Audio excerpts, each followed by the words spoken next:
There's a version of Hisense most buyers still believe in, the one that showed up a few years ago and undercut Samsung and LG by hundreds of dollars. Bright picture, mini LED backlighting, features nobody expected at that price. You'd walk into Best Buy, see the spec sheet, and wonder why anyone was paying twice as much for a Sony. That version of Hisense built serious loyalty, and that loyalty is exactly what makes 2026 so important. And so worth understanding before you spend any money, because 2026 is not a normal product year for Hisense. It's the year the brand they built is being quietly replaced by a new one. And most regular buyers shopping at Costco or Best Buy this spring have no idea that's happening. The shift isn't dramatic. There's no recall. Nobody is going to warn you at checkout. What's happening instead is subtler and in some ways more consequential. Hisense has fundamentally reorganized what it is, who it's for, and what you're actually getting at each price tier. And if you walk in with assumptions based on what Hisense used to offer, you may end up with something very different from what you expected. Let's start with the most concrete thing that changed, because most people have already missed it. The U8 is gone. If you bought a Hisense TV in the past few years, there's a reasonable chance you bought, researched, or at least considered the U8 series. For a long time, it was the best argument for Hisense as a brand. A 65-inch U8 in 2024 or 2025 could hit 5,000 nits of peak brightness, had genuinely impressive local dimming, and regularly showed up on recommended lists at major review outlets at prices well under what Samsung was charging for comparable performance. It was the TV that made people take Hisense seriously. It is not in the 2026 US lineup. Tom's Guide noted it directly. The U8 series appears to have been replaced by the new U7 for 2026. What was once a dedicated tier of their lineup with its own identity and spec profile has essentially been absorbed into a renamed, reshuffled hierarchy. The new top of Hisense's mainstream lineup in the US is now the U7SG, starting at $1,299 for a 55-inch and $1,499 for the 65-inch. Those are not budget prices. And whether that U7 performs at the level the U8 did at similar prices is a question reviewers have not yet been able to fully answer, because many of the 2026 models were only just released in March. Here's why that matters to you. If you trusted the U8, if you've told someone to look at a U8, if you've been waiting to get a deal on a 75-inch Hisense this year, the model you're thinking of doesn't exist in 2026. Something replaced it. And whether that replacement is actually as good requires more than a press release to know. That's not a small thing. That's the entire anchor of what made the brand worth considering for a lot of households. But the naming problem runs deeper than just one model disappearing. The 2026 Hisense lineup has also restructured in ways that are genuinely confusing if you're not tracking the industry closely. Last year's mainstream lineup was the U6QF, the U75QG, and the U8QG. This year, the equivalent tier is the U6SF, the U6SF Pro, and the U7SG. Same number of options, completely different names. And that Q that used to mean it was a 2025 model now means something entirely different in the model name. And even some tech writers flagged that this could cause confusion for shoppers comparing older and newer TVs on store shelves. You walk into Best Buy, you see a Hisense with a U7 label. And depending on what year it is and what you remember, that could mean 3 or 4 very different products. This is not an accident of product development. This is what happens when a brand grows fast enough that it starts making decisions for its own internal product ladder rather than for the person standing in the store aisle. So what is Hisense's actual strategy in 2026? That's where things get genuinely interesting. Because underneath all the model name changes and lineup shuffling, there's a real technology push happening. And it's aimed squarely at a different buyer than the one who made Hisense famous. The centerpiece of Hisense's 2026 story isn't the U6 or the U7. It's something called RGB Mini LED. Hisense was actually first to market with this technology at scale, beating Samsung to broader availability in popular sizes. The flagship versions, the UR9 and the UR8, start at $3,499 for a 65-inch. That's not a value TV. That's competing directly with premium Samsung and Sony territory.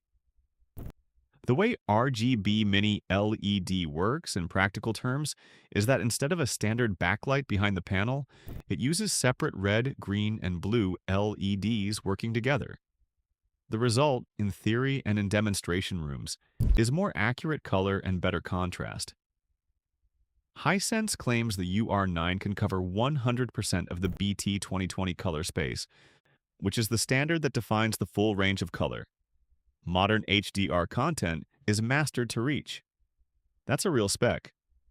It's genuinely impressive if it holds up in real home environments, and not just at trade show demos.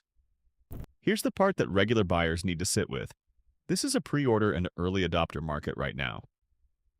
The 65-inch UR9 is $3,499.